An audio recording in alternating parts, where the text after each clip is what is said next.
আমি সর্বশক্তিমান আল্লাহর নামে সশ্রদ্ধ চিত্তে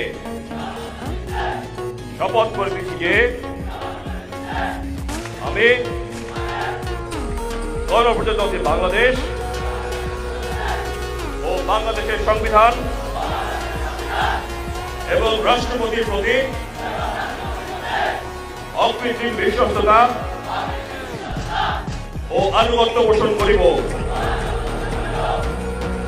আমি আমার অপরিহার্য কর্তব্য মনে করিয়া আমার উপর ন্যস্ত বাংলাদেশ সেনাবাহিনীর কর্তব্য আমি সততা ও বিশ্বস্ততার সহিত পালন করিব এবং আমার প্রতি জল, স্থল ও আকাশ পথে যেখানেই যাইবার আদেশ করা হইবে সেখানেই যাইব। আমি আমার জীবন বিপন্ন করিয়াও আমার উপরে নিয়োজিত কর্তব্যরত যে কোনো ঊর্ধ্বতন কর্মকর্তার সকল আদেশ পালন এবং মান্য করিব।